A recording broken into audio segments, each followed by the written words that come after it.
I spent a year backpacking around my native state of Arizona. For background, I was born and raised here, and when this happened had never left the state. I never had a need to. I have Navajo blood in me, though not entirely a Native American. Both my mum and dad had raised me to respect, appreciate and take an active role in understanding my origins, and my grandma, who has recently passed, still lived on a reservation. I had just finished high school and wanted to have some fun hiking around my home state. I took 2 friends with me and we toured. This happened about 8 months in and was something, if not for my friends, would have made me cut the journey short. We were actually hiking the main trails of a well-known park and had been there for about a week. The weather was beautiful and so were the sights. This one day, we woke early and walked about 2 miles where we found a gorgeous spot to go fishing. We spent the entire day fishing and chilling, basking in the warm weather.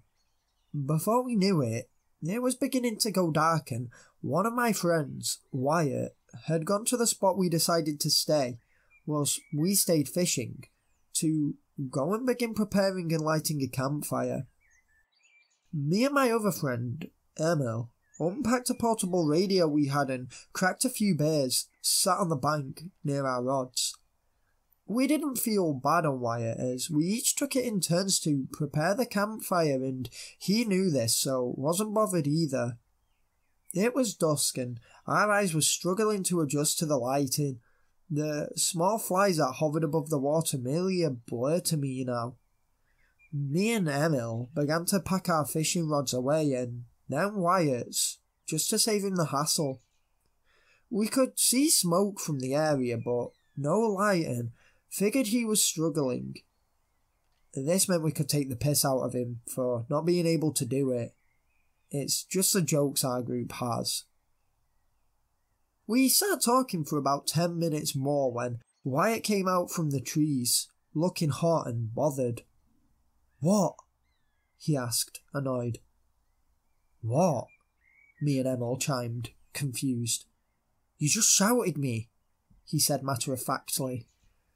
Me and Emil exchanged looks and admitted that we had been talking maybe a bit loud but hadn't mentioned his name. Wyatt looked pissed.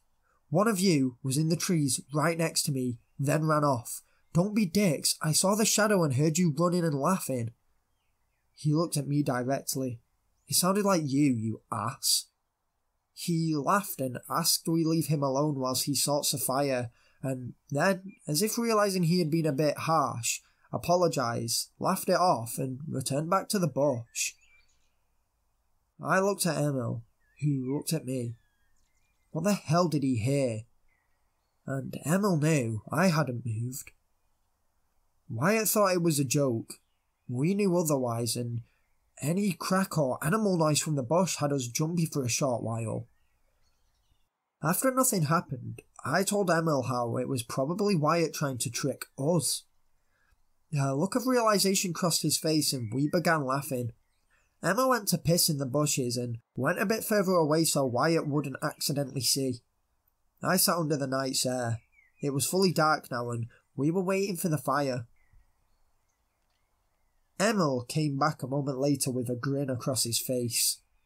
"You sly dog," he said. I sat up in my chair really confused. Not for the first time tonight. "What?" I said, bewildered. "Don't play dumb. I heard you whilst I was pissing." "Emil, I have no idea what you're talking about," I said truthfully. "Calling my name." I shivered at this. I'd been sat here the whole time, and I knew it. I told Emil, and he laughed it off, saying to keep it going with Wyatt. I was scared at this point. It was another half hour before the glow of orange hues danced out of the woods as Wyatt, heavy and tired, called us in. We erected the 2 tents we had and, unfortunately, it was my turn to sleep alone. The one night I felt I needed some company. I had hunches at this point as to what the voice mimicking was, but nothing concrete, and I tried not to think about it so as not to draw its attention to me. Somehow, I managed to drift off after a few hours of relentless paranoia and awoke a few hours after that to the sound of rustling at our campfire. I shut my eyes tight and tried not to think about it. There was half a second of nasally laughter every few minutes and I was terrified. I heard undistinguishable whispers from outside. I couldn't tell if it was Wyatt and Emil, but I decided to think rationally and decided it was. This was further clarified when I heard Wyatt say to Emil, "Good one, dude. We'll tell him tomorrow." Then the nasally laugh. I didn't hear Emil.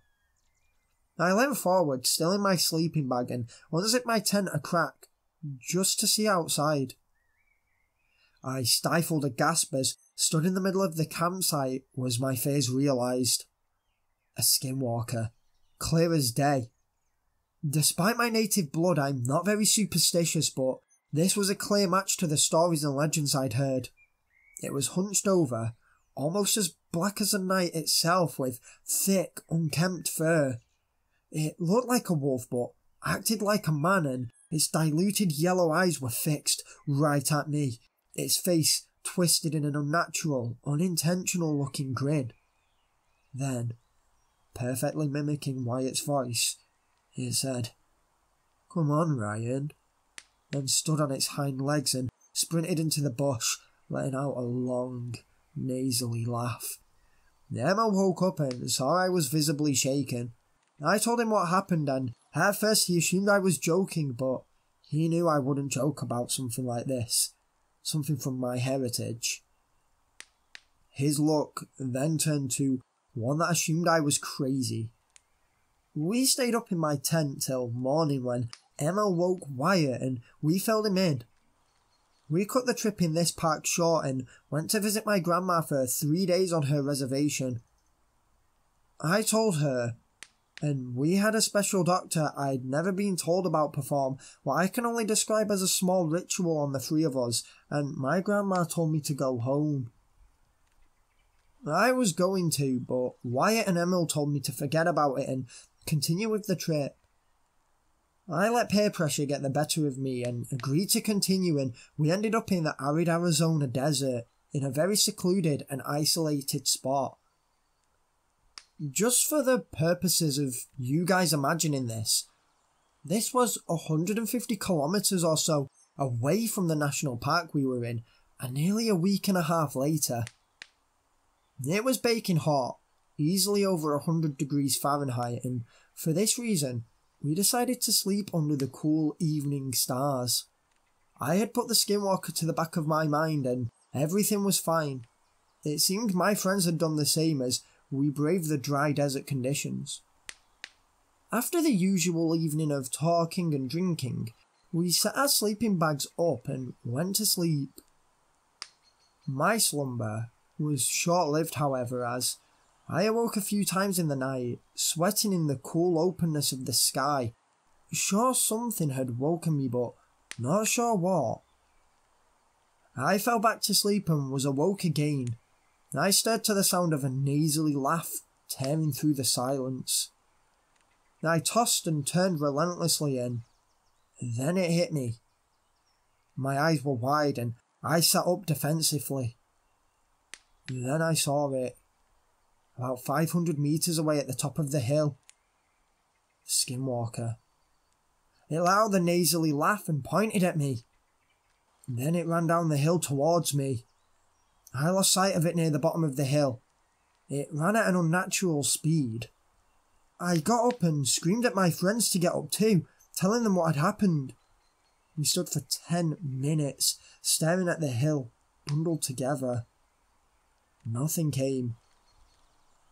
We returned to my grandma's that night where we had this doctor, who I found out was a shaman, performed another cleansing ritual on us.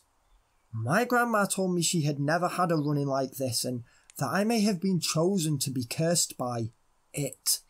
She said I may be able to kill it if I can find its name or find its lair when it transforms and displaces its human organs, though this would be near impossible due to the distance it and we have covered, not knowing where it started stalking me. I was terrified and promised my grandma this time I would go home, believing now in Skinwalkers. We spent a month visiting families but still sticking together, and against my better judgment spent the last 2 or so months travelling again. Nothing else happened on the tour, and we had a good time despite the Skinwalker cloud always looming in our minds.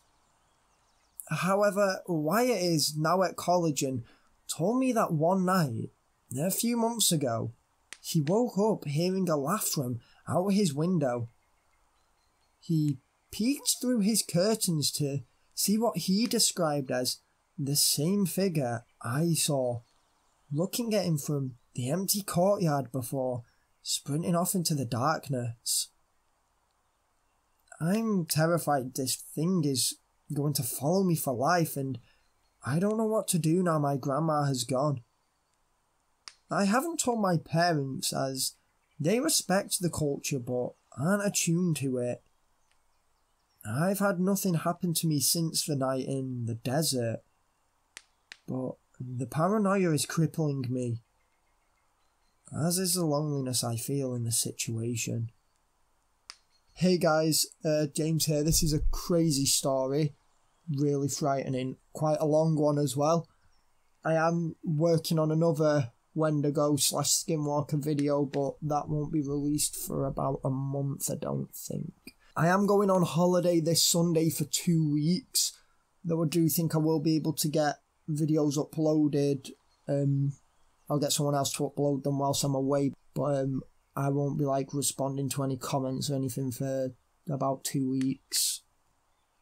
So apart from that anyway, thanks. Don't forget to like, subscribe and comment any ideas you have for future videos. And peace out guys, see you later.